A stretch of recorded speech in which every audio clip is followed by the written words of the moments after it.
नमस्कार दोस्तों, फिर से स्वागत है आपका हमारे YouTube channel watch, listen and learn अर्थात देखो, सुनो और सीखो में। कैसे हैं दोस्तों? आशा करते हैं स्वस्थ होंगे, मस्त होंगे। चूँकि यह कोरोना काल चल रहा है तो घर से बिल्कुल भी ना निकलें अनावश्यक, और बहुत ज़रूरी काम हो तभी घर से बाहर निकलें। और जहाँ भी जाएं मास्क लगाएं, सैनिटाइज़र का उपयोग करें। चूँकि 15 साल के ऊपर बच्चों के लिए टीका आ चुका है, जाइए लगवाइए और स्वस्थ रहिए। चलिए हम पढ़ाई की बातें करते हैं।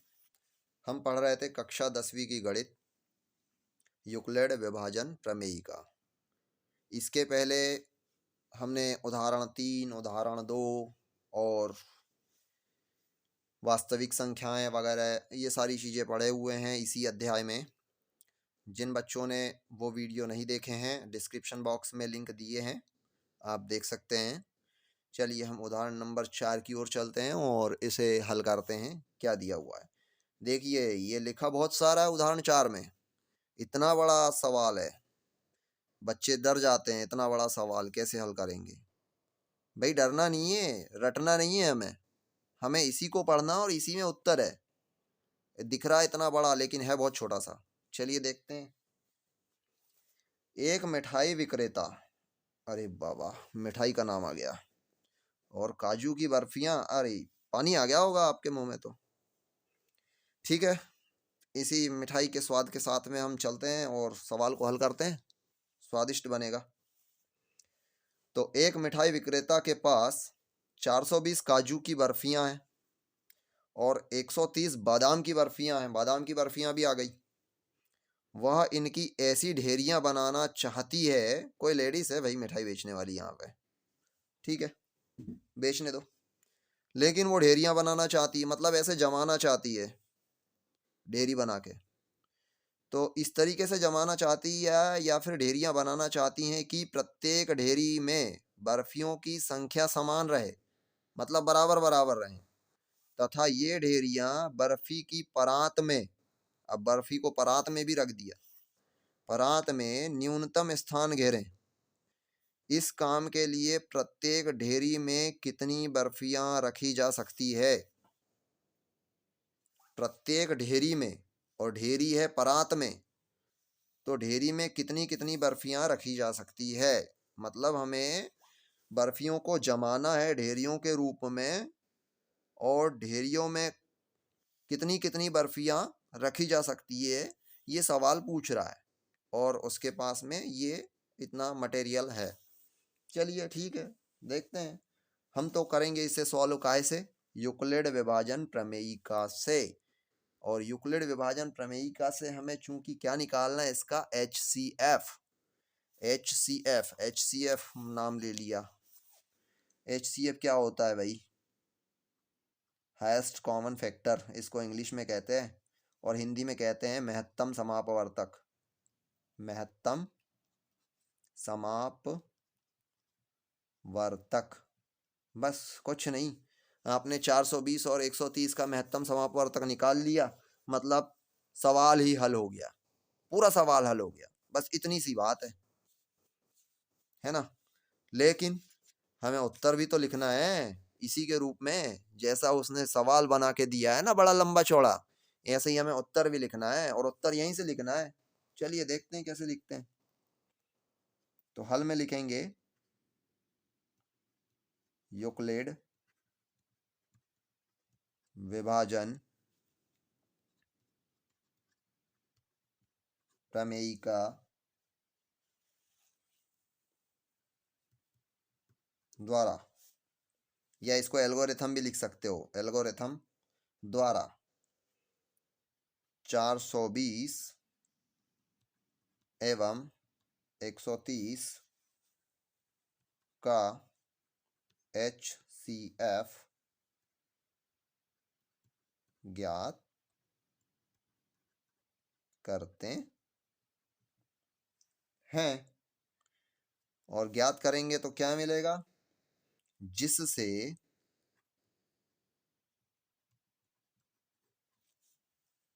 ढेरी में क्या, ढेरी में रखी जा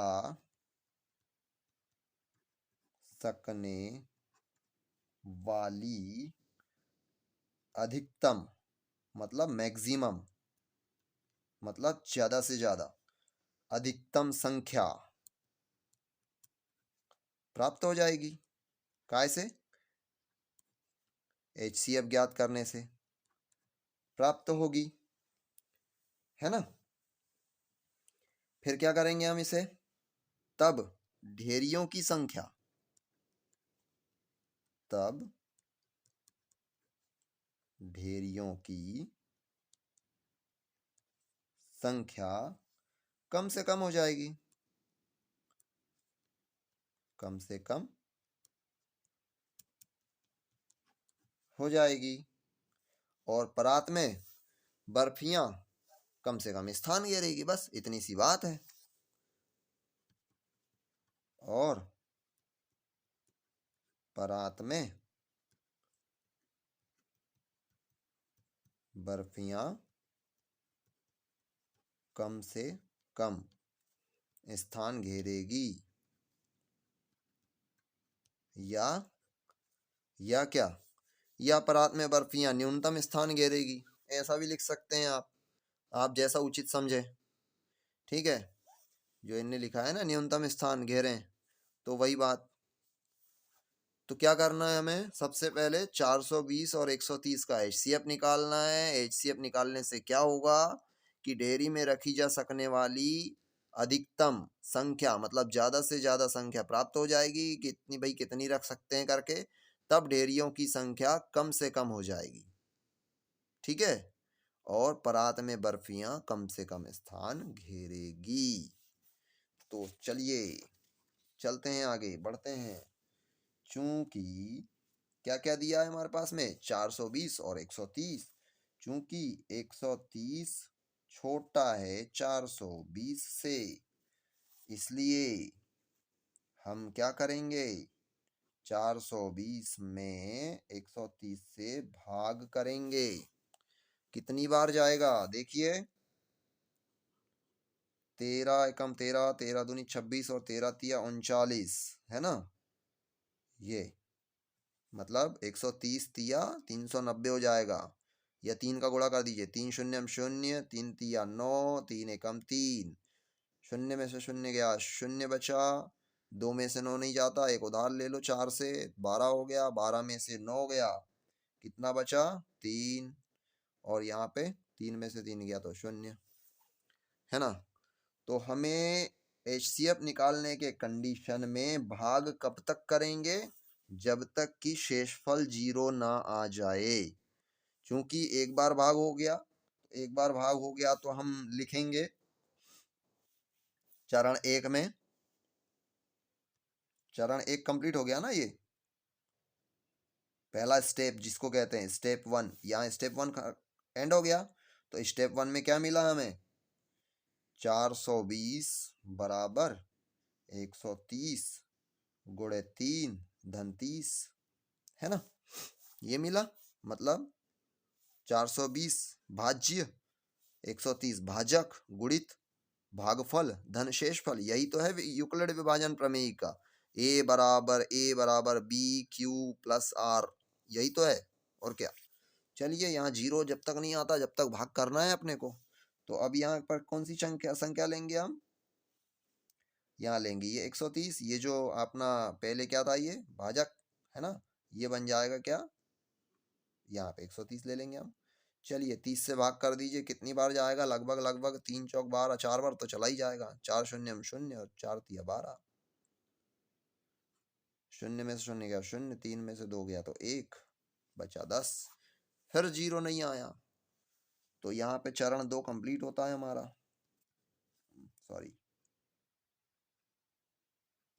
चरण 2 में क्या लिखेंगे हम? 130 बराबर 30 गुणे का 4 और धन का 10, ये शेषफल है ना, ये 10। चूंकि यहाँ पे हमें जीरो शेषफल जीरो नहीं प्राप्त हुआ, इसलिए हम आगे हल करेंगे। यहाँ आ जाएगा 30, चाहे तो लिख सकते हैं आप, चूंकि शेषफल बराबर यहाँ 30 मिला था, इसलिए आगे हल करने पर, है ना, इसलिए पुनः यूक्लिड विभाजन प्रमेयिका से। यहाँ भी ऐसा ही लिख सकते हैं, क्योंकि शेषफल बराबर 10 बराबर नहीं है जीरो के, इसलिए यूक्लिड विभाजन प्रमेयिका से आप लिख सकते हैं ना। तो 10 का भाग करते हैं 30 में, तो 10 तिया 30, बिल्कुल चला जाएगा। अब तो आ गया जीरो, अब तो हमारी तपस्या हो गई पूरी, जीरो आ गया ना। तो चरण 3 में क्या प्राप्त हुआ हमें, 30 बराबर 10 गुणित 3 धन 0, चूंकि शेष फल बराबर 0 है ना। अतः बस बिल्कुल उत्तर लिख दो आप तो। अतः 420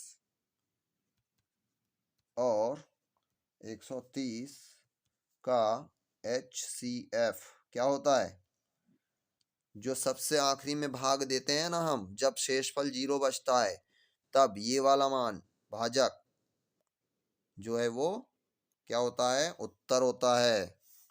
ठीक है, HCF 10 है। तो जब आपको HCF 10 मिल चुका है, तो आप उत्तर क्यों नहीं लिख देते। चलिए उत्तर लिख देते हैं। क्या लिखेंगे, इसलिए